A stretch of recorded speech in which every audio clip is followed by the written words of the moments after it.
Deux Rois, chapitre 19. À l'écoute de ce rapport, le roi Ézéchias déchira ses habits, se couvrit d'un sac et alla dans la maison de l'Éternel.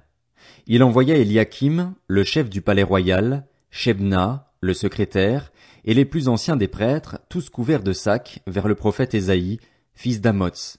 Ils lui dirent: Voici ce que dit Ézéchias. Ce jour est un jour d'angoisse, de punition et de honte, car les enfants sont près de sortir du ventre maternel et il n'y a pas de force pour l'accouchement. Peut-être l'Éternel, ton Dieu, a-t-il entendu toutes les paroles de Rabshaké, l'homme que le roi d'Assyrie, son seigneur, a envoyé pour insulter le Dieu vivant, et peut-être l'Éternel, ton Dieu, punira-t-il les paroles qu'il a entendues. Fais donc monter une prière pour le reste qui subsiste encore. Les serviteurs du roi Ézéchias allèrent donc trouver Ésaïe, et celui-ci leur dit: Vous transmettrez le message suivant à votre maître. Voici ce que dit l'Éternel. Ne te laisse pas effrayer par les paroles que tu as entendues et par lesquelles les serviteurs du roi d'Assyrie m'ont insulté. Je vais mettre en lui un état d'esprit tel que, sur une nouvelle qu'il recevra, il retournera dans son pays, et là-bas je le ferai tomber par l'épée. Rabshaké se retira et alla rejoindre le roi d'Assyrie au beau milieu de son combat contre Libna, car il avait appris son départ de Lachis. C'est alors que le roi d'Assyrie reçut une nouvelle en rapport avec Tiraka, le roi d'Éthiopie. On lui dit: Voici qu'il s'est mis en marche pour te faire la guerre. Le roi d'Assyrie envoya de nouveau des messagers à Ézéchias avec l'ordre de dire à Ézéchias, le roi de Juda, que ton Dieu, celui dans lequel tu places ta confiance, ne te trompe pas en prétendant que Jérusalem ne sera pas livrée entre les mains du roi d'Assyrie. Tu as bien appris ce que les rois d'Assyrie ont fait à tous les pays, la manière dont ils les ont voués à la destruction. Et toi, tu serais délivré? Les dieux des nations que mes prédécesseurs ont détruites les ont-ils délivrés? Considère ce qui est arrivé à Gozan, Charan, Retsef et aux Édénites qui se trouvent à Télassar. Où sont les rois de Hamath, d'Arpad, de la ville de Sepharvaïm, d'Ena et d'Iva? Ézéchias prit la lettre de la main des messagers et la lut. Puis il monta à la maison de l'Éternel et la déroula devant l'Éternel. Il lui adressa cette prière: Éternel, Dieu d'Israël, toi qui sièges entre les chérubins, c'est toi qui es le seul Dieu de tous les royaumes de la terre, c'est toi qui as fait le ciel et la terre. Éternel, tends l'oreille et écoute. Éternel, ouvre tes yeux et regarde. Écoute les paroles de Sanchérib, lui qui a envoyé Rabshaké pour insulter le Dieu vivant. Il est vrai, Éternel, que les rois d'Assyrie ont dévasté les nations et leurs territoires et qu'ils ont jeté leurs dieux dans le feu, mais ce n'étaient pas des dieux. Ils avaient été fabriqués par la main des hommes, c'était du bois et de la pierre. Voilà pourquoi ils ont pu les faire disparaître. Maintenant, Éternel, notre Dieu, délivre-nous de Sanchérib et que tous les royaumes de la terre reconnaissent que c'est toi seul, Éternel, qui es Dieu. Alors Ésaïe, fils d'Amoz, fit dire à Ézéchias: Voici ce que dit l'Éternel, le Dieu d'Israël. J'ai entendu la prière que tu m'as adressée au sujet de Sanchérib, le roi d'Assyrie. Voici la parole que l'Éternel a prononcée contre lui. Elle te méprise, elle se moque de toi, la Vierge, la fille de Sion. Elle hoche la tête sur toi, la fille de Jérusalem. Qui as-tu défié et insulté? À qui t'es-tu attaqué par tes paroles? Tu as lancé un regard insolent sur le Saint d'Israël. Par l'intermédiaire de tes messagers tu as défié le Seigneur. Tu as dit: C'est grâce à mes nombreux chars que j'ai gravi le sommet des montagnes, les pentes du Liban. Je couperai les plus grands de ses cèdres, les plus beaux de ses cyprès, et j'atteindrai sa dernière cime, sa forêt pareille à un verger. J'ai creusé des puits et j'ai bu de l'eau étrangère. Je mettrai à sec, avec la plante de mes pieds, tous les fleuves de l'Égypte. N'as-tu pas appris que j'ai préparé ces événements depuis longtemps, que je les ai prévus dans un lointain passé? Maintenant j'ai permis qu'ils s'accomplissent et que tu transformes des villes fortifiées en tas de ruines. Leurs habitants sont impuissants, épouvantés et pleins de honte. Ils sont comme l'herbe des champs et la tendre verdure, comme le gazon des toits et le blé qui sèche avant d'être mûr. Mais je sais quand tu t'assieds, quand tu sors et quand tu entres, et quand tu es furieux contre moi. Oui, tu es furieux contre moi et ton arrogance est montée à mes oreilles. C'est pourquoi je vais mettre mon anneau à tes narines et mon mors entre tes lèvres, et je vais te faire repartir par le chemin que tu as pris à l'aller. Voici ce qui te servira de signe. On mangera cette année ce que produit le grain tombé en terre, et une deuxième année ce qui pousse tout seul, mais la troisième année semez, moissonnez, plantez des vignes et mangez-en le fruit. Les rescapés de la communauté de Juda, ceux qui seront restés, plongeront de nouvelles racines vers le bas et porteront du fruit vers le haut. En effet, un reste sortira de Jérusalem, et du mont Sion des rescapés. Voilà ce que fera le zèle de l'Éternel, le Maître de l'univers. C'est pourquoi, voici ce que dit l'Éternel à l'intention du roi d'Assyrie.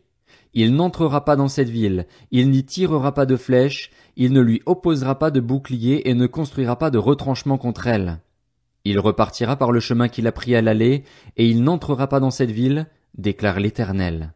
Je protégerai cette ville pour la sauver à cause de moi-même et à cause de mon serviteur David. Cette nuit-là, l'ange de l'Éternel sortit et frappa 185 000 hommes dans le camp des Assyriens. Quand on se leva le matin, ce n'était plus que des cadavres. Alors Sanchérib, le roi d'Assyrie, leva le camp et repartit, et il resta à Ninive. Un jour où il était prosterné dans le temple de son dieu Nisroch, ses fils Adramélec et Charetser le frappèrent de l'épée avant de se réfugier au pays d'Ararat. Son fils Ésaradon devint roi à sa place. 2 Rois, chapitre 20. À cette époque-là, Ézéchias fut atteint d'une maladie mortelle. Le prophète Ésaïe, fils d'Amoz, vint le trouver et lui annonça: Voici ce que dit l'Éternel. Donne tes ordres à ta famille, car tu vas mourir. Tu ne vivras plus. Ézéchias tourna le visage contre le mur et fit cette prière à l'Éternel. Éternel, souviens-toi que j'ai marché devant toi dans la vérité, avec un cœur intègre, et que j'ai fait ce qui est bien à tes yeux. Puis il pleura abondamment. Ésaïe était sorti, mais il n'avait pas encore atteint la cour du milieu que la parole de l'Éternel lui fut adressée. Retourne annoncer à Ézéchias, le chef de mon peuple, voici ce que dit l'Éternel, le Dieu de ton ancêtre David. J'ai entendu ta prière, j'ai vu tes larmes. Je vais te guérir et dès après-demain tu pourras monter à la maison de l'Éternel. J'ajouterai 15 années à ta vie. Je te délivrerai, de même que cette ville, du roi d'Assyrie. Je protégerai cette ville à cause de moi-même et à cause de mon serviteur David. Ésaïe dit, prenez un gâteau aux figues. On le prit et on l'appliqua sur l'ulcère, et Ézéchias guérit. Ézéchias avait demandé à Ésaïe, quel est le signe que l'Éternel me guérira et que je pourrai monter dès après-demain à la maison de l'Éternel? Ésaïe dit, voici pour toi, de la part de l'Éternel, le signe qu'il accomplira la parole qu'il a prononcée. L'ombre doit-elle avancer ou reculer de 10 marches? Ézéchias répondit, c'est facile pour l'ombre d'avancer de 10 marches.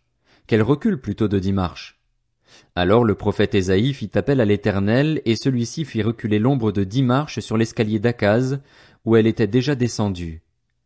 À la même époque, le roi de Babylone Bérodak Baladan, fils de Baladan, envoya une lettre et un cadeau à Ézéchias, car il avait appris sa maladie. Ézéchias donna audience aux envoyés et leur montra l'endroit où étaient ses objets de valeur, l'argent et l'or, les aromates et l'huile précieuse, son arsenal et tout ce qui se trouvait dans ses trésors. Ézéchias leur montra absolument tout dans son palais et sur tout son territoire. Le prophète Ésaïe vint ensuite trouver le roi Ézéchias et lui demanda, qu'ont dit ces gens-là et d'où sont-ils venus pour te voir? Ézéchias répondit, ils sont venus d'un pays éloigné, de Babylone. Ésaïe ajouta, qu'ont-ils vu dans ton palais?